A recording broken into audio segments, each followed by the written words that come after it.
सभी साथियों को नमो बुद्धाय, जय भीम, जय मूल निवासी।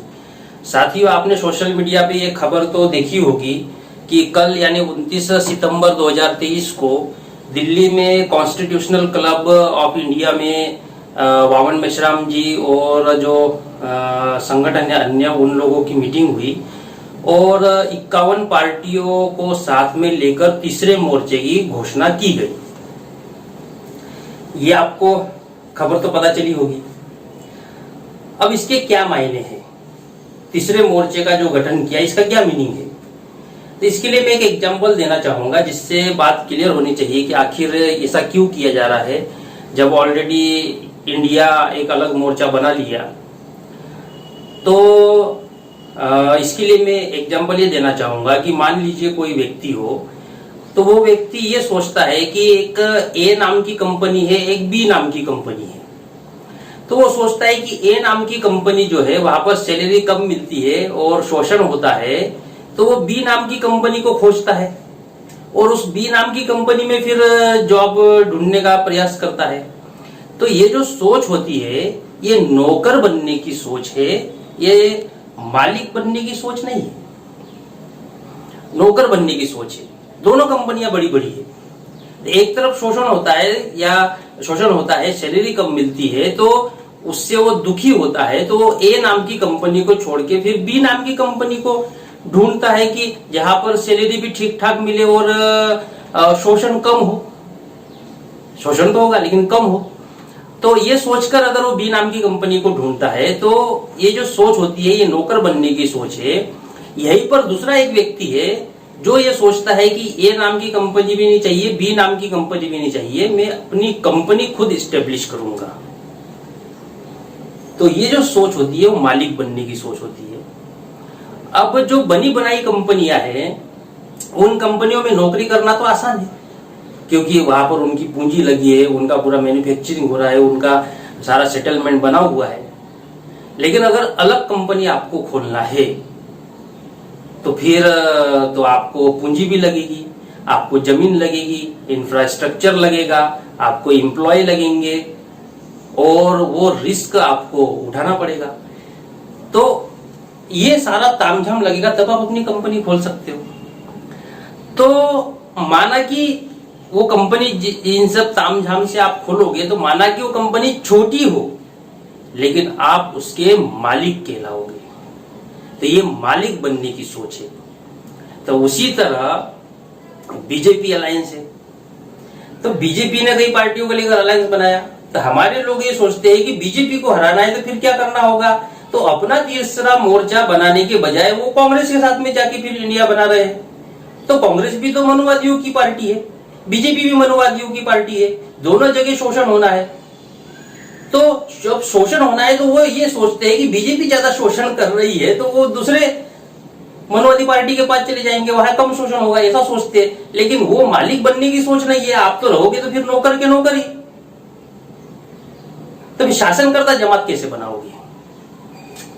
समस्या ये है कि हमें हमारे समाज को शासनकर्ता जमात बनाना है।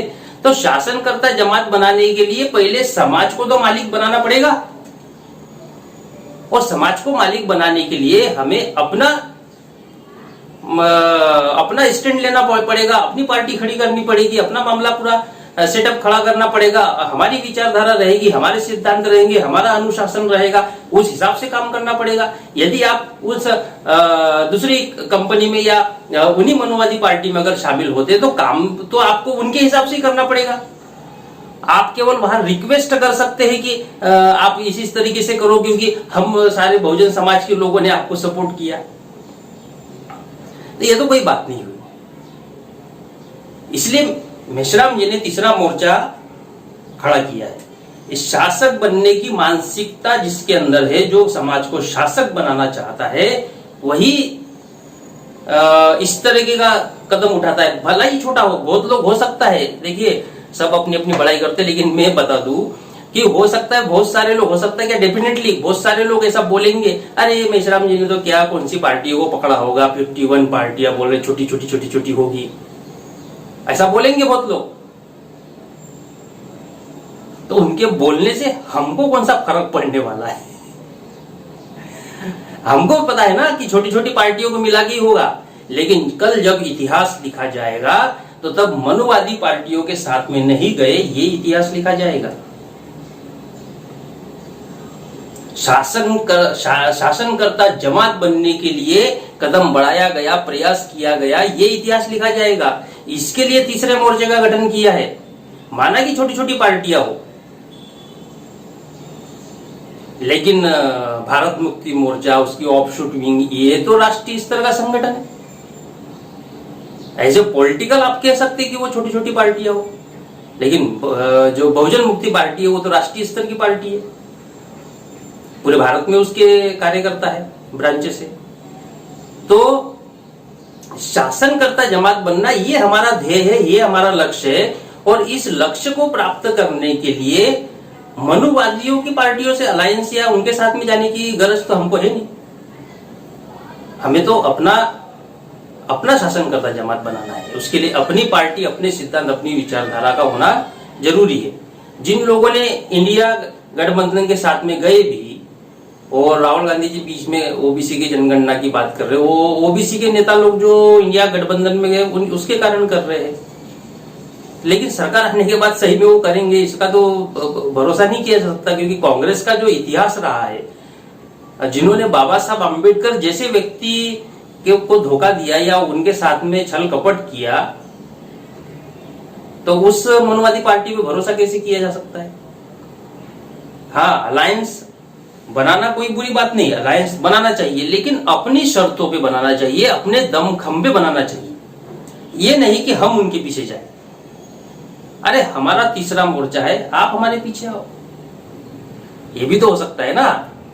अभी जितने पार्टियां जो इकट्ठा हुई वो भारत में अलग अलग राज्यों की क्षेत्रीय पार्टियां है, और ज्यादातर ओबीसी की पार्टियां है। तो जितनी क्षेत्रीय ओबीसी की पार्टियां, यही सारी मिलकर अलायंस बना लेते और फिर बोलते कांग्रेस की तुम आ जाओ, फिर देखते कांग्रेस आती क्या।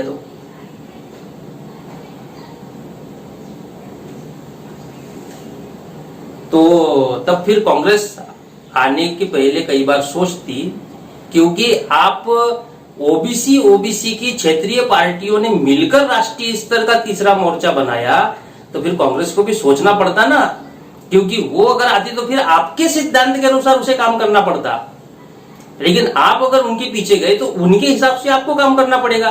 तो पूरे भारत में आप क्षेत्रीय पार्टियां आपकी या बड़ी बड़ी रही, या आप सीएम रहे, पीएम अपना विधायक रहे, सांसद रहे, उसका कोई मतलब तो रहा नहीं। आपको अगर उनके हिसाब से काम करना है तो कल को अगर चलो मान लो सरकार आ गई, तो आप तो रिक्वेस्ट ही करना पड़ेगा ना राहुल गांधी के पास, ओबीसी की जाति जनगणना करा दो। निर्णय लेने के वाले तो आप रहेंगे नहीं। हाँ, आप धमकी दे सकते हैं कि हाँ कि हम विड्रॉ कर लेंगे, अलायंस तोड़ देंगे, ये करेंगे वो करेंगे, लेकिन मुझे नहीं लगता कि ऐसा होगा। क्योंकि राजनीतिक नेताओं का जो चरित्र है, उस चरित्र को ध्यान में रखते हुए यही लगता है कि सरकार, मान लो इंडिया गठबंधन की सरकार आ भी गई, तो वो ओबीसी की जनगणना हो, फिर आरक्षण लागू हो, ये हो वो हो, उसके लिए वो विड्रॉ कर लेंगे, ऐसा तो लगता नहीं है। वो सोचेंगे कि सरकार बनी रहनी चाहिए, भाई हमको मंत्री पद मिला है तो वो बना रहना चाहिए, वो तो ये सोचेंगे। समाज जाए तेल लेने। तो समाज की चिंता तब होती है जब आप अपने दम पर मोर्चे का गठन करते हो और अपनी विचारधारा के शर्त पर उनको साथ में लेते हो। आप तो उधर चले गए। तो ये शासक बनने वाली सोच नहीं है। तो हमें हमारे समाज को शासनकर्ता जमात बनाना है। शासक की सोच हमारे अंदर होनी चाहिए। शासनकर्ता बनने की सोच का निर्माण करना है। इसलिए अपना खुद का मोर्चा बनाना जरूरी है।